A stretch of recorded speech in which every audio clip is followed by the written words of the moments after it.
Әлеуметтанулық сауалнама нәтижесі бойынша қазақстандықтардың 50% лотерея ұтып алу арқылы ғана бай бола алатынына сенімді екенін білетіндер көп. Тағы 17% көп ақша мұрагерлікпен келеді деп есептейді. Бір кездері сауалнамаға қатысқандардың 20%-дан астамы өмірде қаржылық табысқа қалай жетуге болатынын білмейтін болса, 8% инвестицияға қаражат салу арқылы байлықты құрудың қаржылық құралы деп есептейді.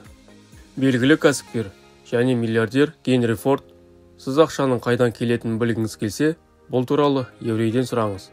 Бұл адамдар тіпті үлкен дағдарыстың кезінде де миллиондарды қалталарында ұстайтын. Фордтың сөздері бүгінгі күнге дейін расталғанда таң қаласыз. Соңғы дағдарысқа қарамастан, қазір дүние жүзіндегі байлықтың 35%-на иелік ететін олар еврейлер. Мұның бәрін сіз бірнеше ақшалай даналықтың арқасында екендігін осы видеода білесіз. Миллионер жазбасы арнасына қош келдіңіз. Қаржы әлемінің барлық құпияларын бірінші болып ашқыңыз келе ме? Ендеше арнамызға жазылыңыз. Еврейлердің ақшалай табысқа бейімділігі тарихи контекстке жатқызылады. Халқы ғасырлар бойы аяусыз қуғын-сүргінге ұшырап, осындай шыңдалудың арқасында өмірден барынша сығымдауды үйренді деседі. Жапон жазушысы Кен Хонда өзінің еврей миллионерлерінің сабағы кітабындағы бұл тұжырыммен келіспесе де, біз израильдіктердің ғасырлар бойы қалыптасқан мәдениетін зерттеп, мүлде басқа табыс факторларын сипаттадық. Еврейлер ақшаны жақсы көреді, және ең бастысы жастайынан балаларды осыған үйретеді. Көпшілік бұл көзқарасты ашкөздік пен тойымсыздықпен шатастырады. Бұл халықтың тарихи езгісінің себебі. Шын мәнінде еврейлердің ақшаға деген сүйіспеншілігі бір ғана басымдықта көрінеді. Олар ақша табу үшін өмір сүреді, және олар өмір сүру үшін ғана ақша табады, деп жазады. Еврей халқы ақшаға деген көзқарасын ешқашан жасырған емес. Оның үстіне Талмуд кітабында байлықтың қалыптасуы туралы 500-ге жуық даналық бар екенін білетіндер аз. Білімдегі қателікті толтыру және еврейлердің өздерін қалай оңай байыта алатынын білетін уақыт келді. Бостандық әмиянды үлкейтіп, өмірді ұзартады. Еврейлердің ерекшелігі өз мансабына сақтықпен қарайды. Олар әрқашан тігінші, несие беруші, зергер болып табыс тапқан. Мамандықтардың осы тізімін мұқият қарастыра отырсақ, олардың барлығы қызмет көрсету саласына жатады деген қорытынды жасауға болады. Яғни, олар тұрақты сұранысқа ие және дағдарысқа тәуелді емес. Жақсы және тұрақты табыс кепілі. Бірақ ең бастысы, осы қолөнердің кез келгенін оңай өз бизнесіңізге айналдыруға болады. Негізінде әрбір еврей не нәрсені армандайды? Тәуелсіздік. Оларға бала кезінен миына құйылады. Әдеттегідей, кез келген бала армандаған ойыншығын алады. Мектеп семестрін белгілі бағалармен аяқтаса, әртүрлі үйірмелер мен секцияларға қатыстырады. Және оларға кез келген тілектерін орындау үшін жақсы сома бөлінеді. Сол кездегі еврей отбасыларында не жайында айтылды? Сіздің қаражатыңыз бар. Сіз қымбаттырақ нәрсе алғыңыз келе ме? Капиталыңызды қалай көбейтуге болатынын ойланыңыз. Бұл жерде ұнаса да, ұнамаса да миды кеңейтіп, бір нәрсе ойлап табу керек. Және бұл жақсы нәтиже берді дерлік.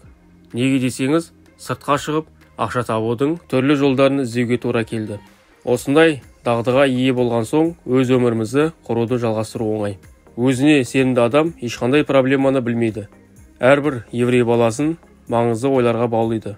Мен бәрін өзім жасай аламын. Бұл өмірде дамуға және тәуекелдермен өмірдегі кенеттен өзгерістерге, стандартты шешімдерден қорықпауға көмектеседі. Еврейлердің тәрбие канондары балалардың жақсы мінез-құлқын ынталандыру үшін оларды оңаша емес, барлығының алдында мадақтайды. Бұл баланы ынталандырады және оған өзін бағалайтынын сезінуге мүмкіндік береді. Ата-ана баланың іс-әрекетін дұрыс жолға бағыттайды, шыдамдылықпен және сүйіспеншілікпен тәрбиелейді. Кейіннен өзіне сенімді адамдардың өмірде табысқа жету мүмкіндігі жоғары болады. Мысал ретінде, Америкаға танымал бизнесвумен Париждегі ең сәнді дүкенге келіп, парфюмерия бөліміндегі өзінің парфюмериясын сындырудан тартынбады. Мұндай мінез-құлыққа жергілікті жұртшылық таң қалды. Тіпті бұл туралы газетте де жазды. Дегенмен, бұндай ойлап табылған жарнамалық қадам көптеген адамдарға керемет хош иісті көрсетуге және брендке назар аударуға мүмкіндік берді. Көп ұзамай бұл бизнес бүкіл Еуропаны шарлады. Еврейлер әрқашан жасыр мүмкіндіктер іздейді.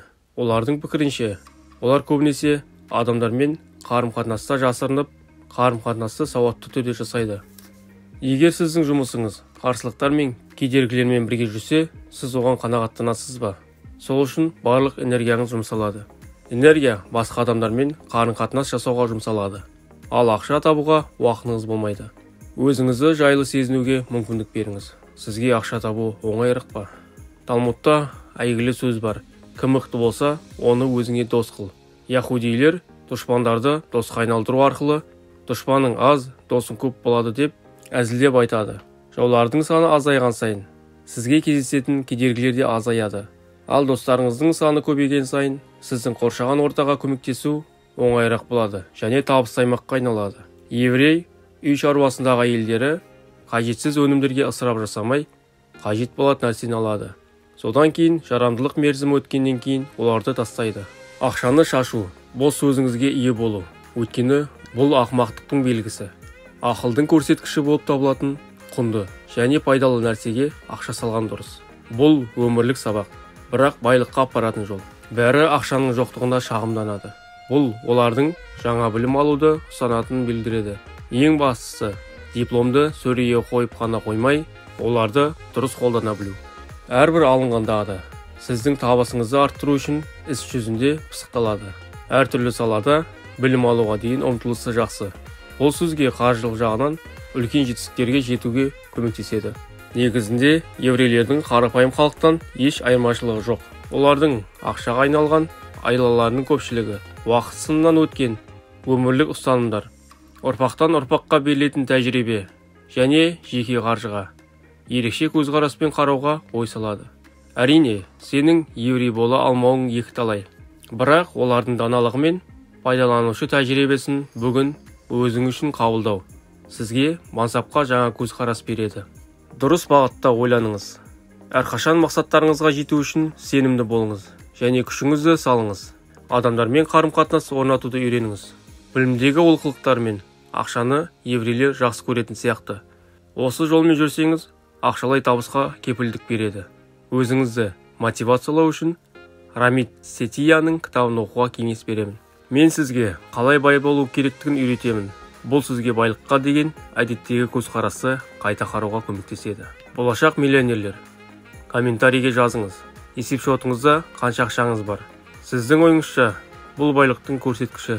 Бұл миллионер жазбасы. Сіз де бай қуатты бола аласыз.